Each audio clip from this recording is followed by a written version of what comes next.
When we're mountain biking technical trails, we have one main goal. Okay, maybe we have two goals. One is obviously to have fun, and the other one is to maintain traction. In this video, you're going to find out how to.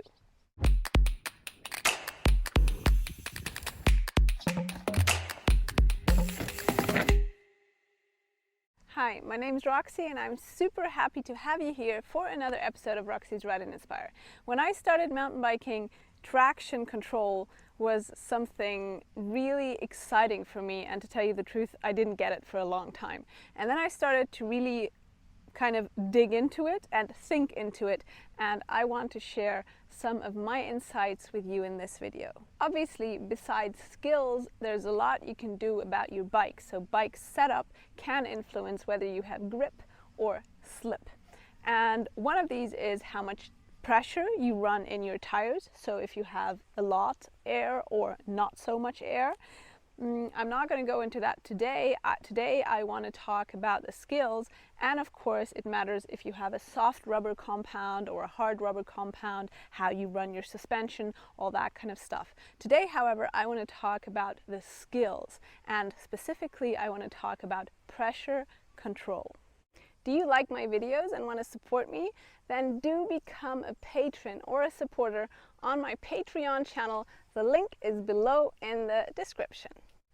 If you've seen my mountain bike skills algorithm or mountain bike skills pyramid, then you know that the bottom of the pyramid, so the biggest building block of this pyramid, is body positioning and pressure control. If you haven't seen it, then here it is. Open it in a new tab and do watch it later, or watch it right now and return to this video. Because pressure control is basically everything else is based on pressure control. This sounds kind of abstract in the beginning, and trust me, it was really abstract for me when I started to think about it. But everything, when you're riding your bike, if you're honest, what is it based on? It's based on if you have grip or not, if you have traction or not, if you're in control or not, if you have stability or not, and all this is pressure control. So how can you achieve control, stability, and traction? Well, you need balance to do that. What do I mean with balance? Balance means that you want to be balanced on your feet, balanced through your feet, in order to stay balanced over your bottom bracket. Watch this. If I apply pressure here, can you see that my fork is also compressing? And I promise you, I do not have an invisible third hand pressing on my handlebar. I'm just compressing my bike here. This works with a hardtail as well. And my fork is compressing. So what does this mean? It means that if I am applying pressure, my body weight, into the bike in a balanced fashion, then I also have pressure on my front tire. And I want to go into detail in the course of this video about it, but this is important for you to know because everything starts with the balance through your feet. You don't necessarily need pressure in your hands to achieve pressure control on your front tire. Stay tuned to find out more.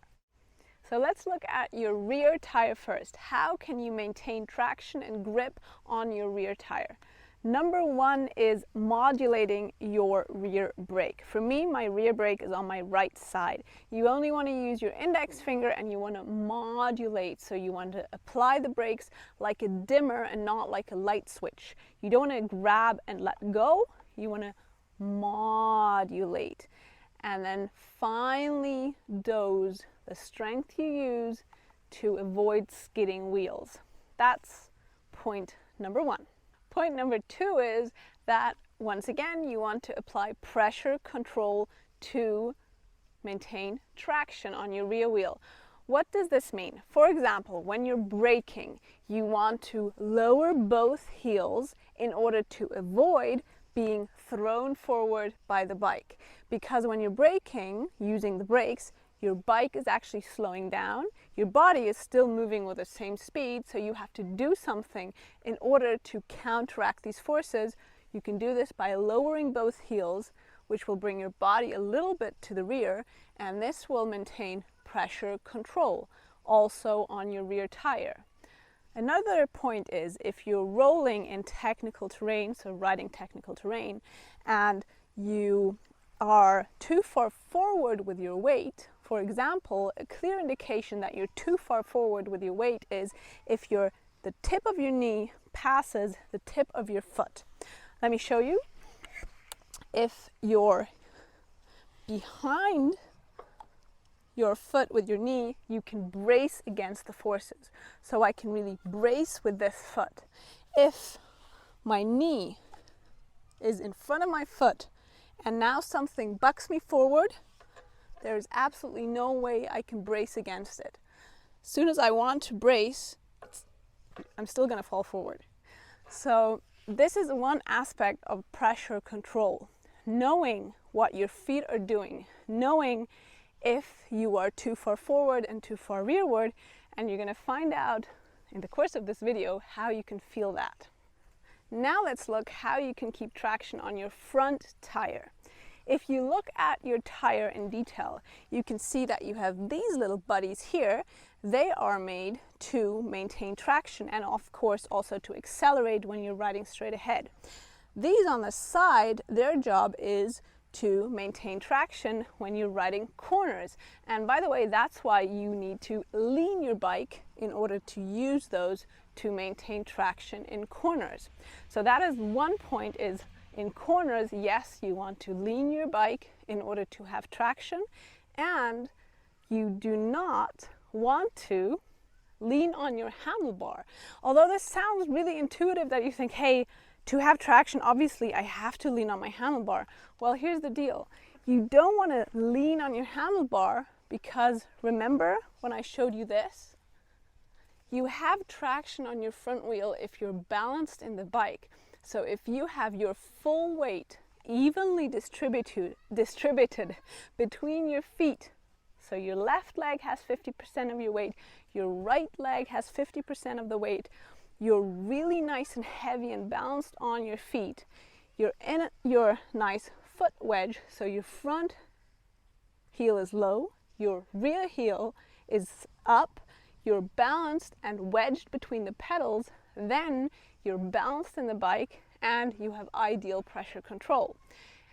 Yes, there are specific situations where you will need pressure in your hands. For example, when you're doing a stoppy turn, when you're unweighting your rear wheel, or when you're lifting your rear wheel. Obviously, if you're unweighting the rear wheel, where does the weight go? It goes into your hands. So I'm not saying you never want to have weight in your hands, but I'm saying that you do not need weight in your hands as a default position to have traction on your front wheel, because that's what balance over the feet, through the feet is for. Here's why you don't want to have weight in your hand as a default riding position. Watch this. I'm pulling the front brake and pressing against my handlebar. My rear wheel rises really easily. This is easy. You can try this at home. Now I'm still pulling the front brake and bringing the pedal on my side to the front. And now I'm pressing against the bottom bracket here. Pressing against. And you can see I can press a hell of a lot with my right hand and it doesn't lift. So my bike is not lifting.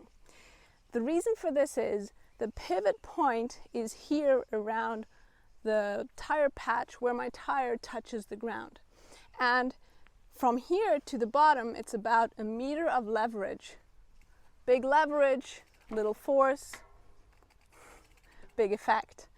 And right there at the bottom, the leverage is just much lower. It's only this. So I can push here and my bike doesn't lift.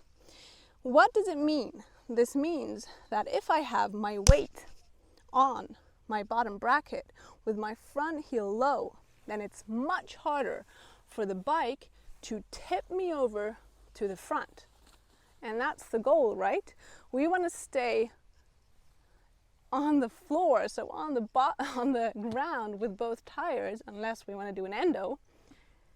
And we can reach this if we're heavy on our feet and light in our hands. As soon as we have pressure in our hands, it's just so easy for our front wheel to get stuck and for us to go over the bar.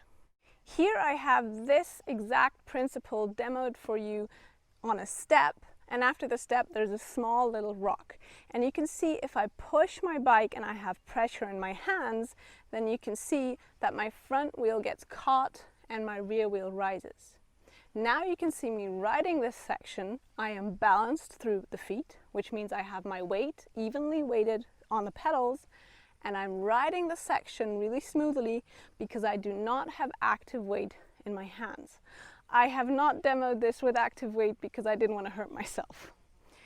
The essence of this video is that yes, there are specific riding situations where you will need weight in your hands. Also, when you're actively moving the bike below you, like on a pump track, or when you're deliberately weighting and unweighting the tires. But you do not need default pressure in your hands to have traction on your front wheel.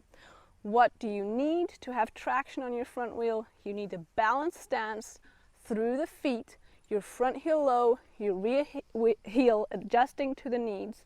Balanced means 50-50 weighted on your pedals. This way you will automatically have your center of mass over your bottom bracket, your arms and legs working. And if you want to have a detailed walk through all this, then check out my riding position breakdown video. And now, if you combine this balanced riding position with modulated braking, then you're a big step closer to becoming the pilot of the bike instead of the passenger. And I would love to see you for my next video. Thank you so much for watching.